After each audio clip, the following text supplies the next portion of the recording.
everybody, this is Kellie Nightlinger with Wild Woman Outdoors, and I'll be working on my rebounder as we're talking today. So I was fat, sick, diseased, and nearly dead, and I was eating the standard American diet, and I turned to my own body and acquiring knowledge to save my life and to become healthy and live with vitality. And so I like to combine ancient wisdom with modern science, and my goal is to synthesize this information to help you live a healthier life with a better lifespan and better longevity and more vitality. So today I'm going to be talking about how we are energized by light, water, food, and the gut bugs that are within us. So this is going to be a really deep dive, and some of you might not have ever heard anything like this. So pay close attention. You might want to take some notes. So plants photosynthesize, and we often, those of us who eat plants, are getting energy from those plants. And if you're on the carnivore diet, you maybe aren't eating plants, but you're eating carnivores or you're becoming a carnivore, but you're eating meat that is, those mammals are eating plants. So therefore, vicariously, we all get some of our energy from the plants, and the plants photosynthesize, so they get a lot of their energy from the light. And so that light is created into energy through photosynthesis. Well, we actually, as human beings, undergo the first step of photosynthesis. So you might not have ever heard of this. So we are 90% water weight, and we actually get energy from the sun by the first step of photosynthesis. So we are contained of cells in our body, and those cells have a negative charge where there is a hydrophilic substance that becomes energized. And so inside of our cells is an interstitial fluid, and it's a type of butyrate. And so that is basically a fatty acid, if I'm not mistaken. And so one type of butyrate that we have that's similar in our ancient diets and now coming back in modern diets is clarified butter or ghee, which is the butyrate. And also the MCT, the medium chain triglyceride of the coconut oil, is similar. And so that'll make a lot more sense here in a few minutes. So think of it kind of like this interesting fluid inside of the cells in our body. And it was discovered by Dr. Gerald Pollack that fluid is actually the fourth phase of water. And so what's really extraordinary is science really never knew that. Ancients did, our ancestors did, but science didn't know that. And so basically what happens is the water, when it's negatively charged, forms an exclusion zone. He sometimes refers to that fourth phase of water as easy water, and that is abbreviated, but it means exclusion zone. So negative charges repel. So what's really cool is that helps create free energy for our body. So if we get in the sun, I'll describe it other ways as well. We actually are creating free energy for all the cells in our body. And if you're staying indoors, then you're not getting enough sun. I'll be heading out in just a second, but I'm just getting my lymphatic system moving and getting a really positive state to be able to talk to you and kind of control my mind and be able to speak while exercising as well. So anyways, back to easy water, exclusion zone water. So we have a melanin in our skin. Some of us a different level of melanin than others. And we also have a retinal receptor called melanopsin in our retinal pathway. And so those are two ways that we absorb sun. And that affects our entire body. And so we are sunlight beings. If you're living under blue light and you're not outdoors enough, then eventually it's going to catch up with you. You might not feel it in your 20s, but you might already be setting yourself up for being fat, sick, diseased, or nearly dead, or supposed to be outside. That's how our bodies are partially fueled.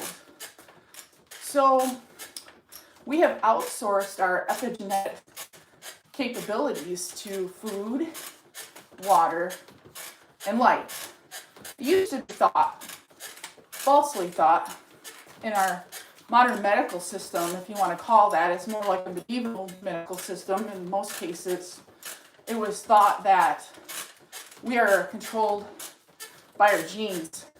How many times have you heard people say, the doctor told me that this is a gene-related disease and there's nothing I can do.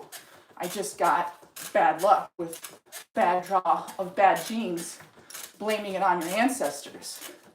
Well, that actually couldn't be farther from the truth. You can take twins, for example, identical twins, and if one stays inside and one goes outside, and one's eating healthy and one is eating unhealthy foods and not getting enough water and not creating enough easy water, one will get fat, sick, diseased, and die early, while the other will remain healthy. So we are epigenetic. We might have a few little things that maybe we can't control with our genes, but it's such a minority, and that's all this modern medical system is focused on.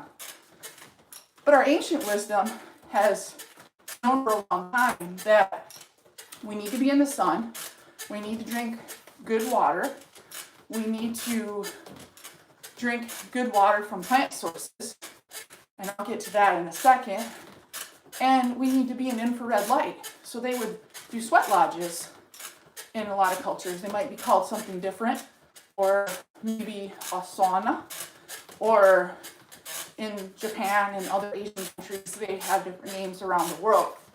But they would create infrared light from some type of heat source, a fire, back in the old days. Now you do it with electrodes. And basically, what's happening with that infrared light is you're actually helping increase the amount of easy water, thereby increasing your cellular energy. So those cells have that negative charge and they're repelling.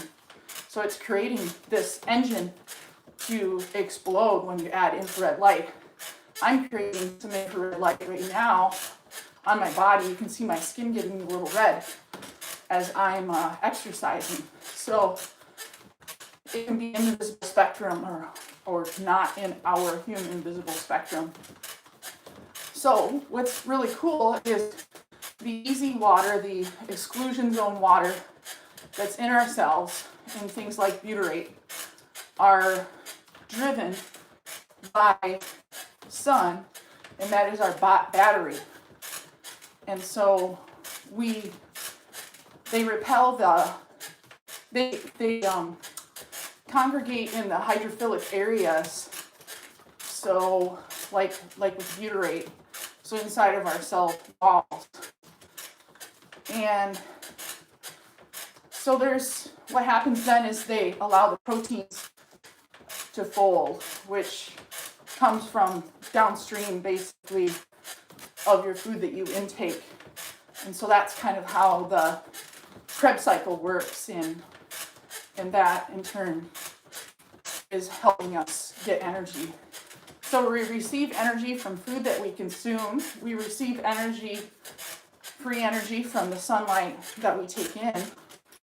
And we receive energy also when we have the proper amount of water in the sun energy work in combination or concert. But if you're dehydrated, whether it's from consuming the improper amount of water or plants that contain water, or maybe a lack of things like butyrate or problems with your cell walls or mitochondria, then you can become more dehydrated, which can cause a lot of downstream problems. And so in this modern world, we're in this artificial light environment. We're not getting the proper amount of light. A lot of us don't try to combat that if we live in a northern zone. You might want to get a light with a high lux for the morning and limit your blue light at night and add saunas into your life, or sit around a campfire. You can eat campfire to make sure that you're not inhaling the smoke, of course, but that might be one way that you could do it. I actually bought an infrared sauna used on Facebook Marketplace for $75, so you don't have to spend a fortune. You can look around and find other ways. And I'm going to be upgrading my sauna online. I'll be selling as well. So you can also add red light bulbs, get rid of those LED lights flicker. Whether you can see it or not, it affects your mood. Pay attention if you have all these energy-saving LED lights, you'll notice it affects your brain. I'm getting a little off topic, but you can add more light and you really focus and concentrate, like Philips Smart Light, where it's changing with the day with circadian rhythms. I'm not a big fan of smart lights because it adds non-native EMF, and I haven't checked out Philips' product to see if it's a limited EMF product. EMF is electromagnetic field. So we're electrical beings, we're light beings, so obviously we don't want to add non-native EMF to our body any more than we already have to with all this modern technology. So make sure you're turning off your Wi-Fi at night. Definitely don't have your cell phone on at night. Limit your exposure near your body. I actually used to sleep in a bunk bed with my youth camp here, right where I'm now running, and I was in my 20s, and I'm serious, I didn't know any better. I used to sleep with it right under my pillow. Now I can't believe I even said that, but I'm admitting that that's what I used to do. So who knows what kind of effects that was causing me. So let's get back to the electrical charge. So inside of ourselves, when we have the proper amount of light, we're creating this fourth phase of water, easy water. Well, what does that mean for you? A lot of this might seem a little far-fetched, a little far out there. Okay, yeah, so she's talking about sauna, saying that can help me. I don't really understand why. Well, I want to talk about some other things that are very helpful. So one of the other things that you can do on a daily basis that really, really increases the amount of easy water, this water that helps fuel your engine, your cellular motility. So you have all these necessarily, because that will destroy a lot of the fiber. But if you put it in a smoothie, in my opinion anyway, so people have different thoughts on this, and you grind it finely, it's pretty easily absorbed. Some people will kind of juice wheatgrass and broccoli sprouts, and I'm sure that's a really good option too, because you're not, you can always do a smoothie with more fiber later. So what you're doing is you're breaking that product down to the point that it's easily absorbed into your body, and not only are you getting the nutrients, the food, but it's very full of cellular water, hydrophilic water, and so it's in that easy zone, that inclusion zone. A few other things that are in that easy zone. If you've ever noticed, if you've ever drinking actual mineral water or spring water, it doesn't have to be actually mineral water. It can be spring water. And why that's important is it's getting all the memories from all the rocks and trees and branches and stuff that it's passing by as it's coming out of that spring. and comes from like an artesian seep in my case, or that I have on my property. And that sometimes, if it's in a real natural state, can be a better, easy situation. So not only is it full of minerals, it's full of all the memory of all of the geology and plants that it's passing by as it's going downstream, but it's also in a pure state. But what helps even more that you might not know about is having the tree water, and it's in the fourth phase water. And so you might wonder, what exactly does that mean? So it's okay, so we have liquid, solid, and vapor water. But the fourth phase is a gelatinous water, and so it is similar to like the choline in the egg white. Have you ever noticed a raw egg when you crack it open? It's not really a liquid, and it's certainly not a solid. It's this gelatinous water. Or chia seeds, when you let them soak in water. Have you ever noticed it's kind of gelatinous or gelatin? And so things like butyrate, and which is ghee or clarified butter, is the most similar thing that we have that we can consume, and also things like MCT, medium chain triglycerides. You know, they're all able to get in at the cellular level. And I'm not sure if olive oil can, but I would assume it has the capacity, even though I don't know if there's scientific studies on that. But I consume a lot of olive oil for other reasons every day. It's brain food. And so if it can get into the blood-brain barrier, to me, that's probably also another form of easy water.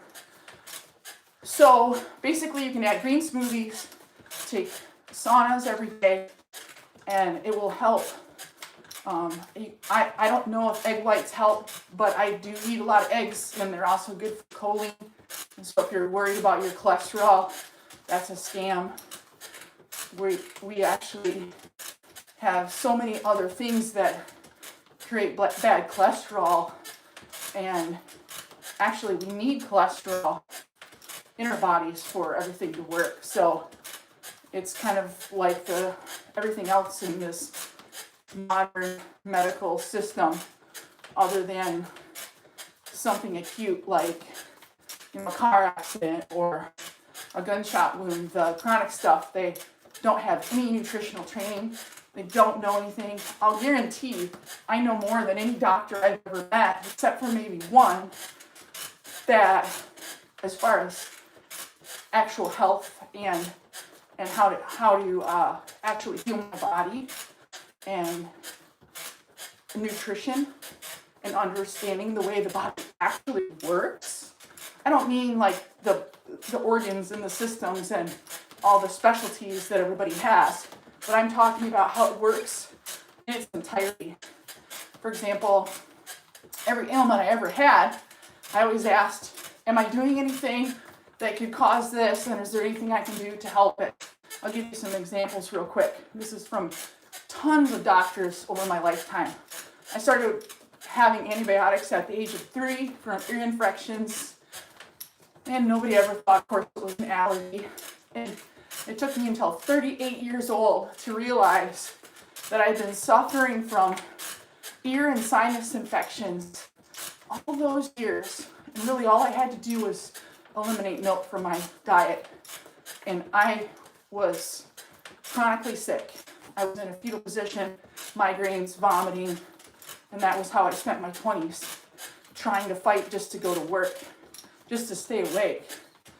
And they would always leave me with an antibiotic, mostly a Cipro, which causes spontaneous tendon ligament ruptures. And it was known in 1995 that was the case. And yet I was prescribed it up until I threw out the antibiotics at 38. Little did I know I was destroying my gut microbiome. And so I talked about gut bugs a little bit on the intro. And the reason why they're important, of course, a multitude of reasons. They're controlling 98% of what we do every day, every movement, every second, every microsecond. We're mostly gut bugs.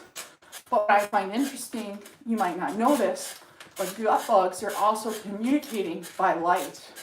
And they're communicating with our brain and every other tissue in our body. So we are actually more gut bugs than anything else. And we are influencing those gut bugs by light. And gut bugs are communicating by light. And so our food is impacted by light, by the way. And so if you're eating foods that are grown in natural light, in medicinal plant and fungi classes, and so you don't have to buy a 5-gallon bucket full of prepper food with every chemical known to man that a dog would need to eat, or a homeless person. And instead, you can learn how to hunt, fish, trap, and gather and grow your own food. But my favorite is to actually gather. I gather more of food than any other thing that I do. And so it's teach him to fish. He fishes for a lifetime. Well, when you teach people how to gather their own wild food, nature's true organic. There's no pesticides, there's no chemicals. It's receiving xenohormetic responses. So what that means is the plant, when it's under stress, has a little bit of stress. But it's good stress because the plant survived. And then when you consume that, you're consuming that memory of what that food has underwent chemically. And so synergistically, that's giving you a little bit of a micro vaccine, so to speak.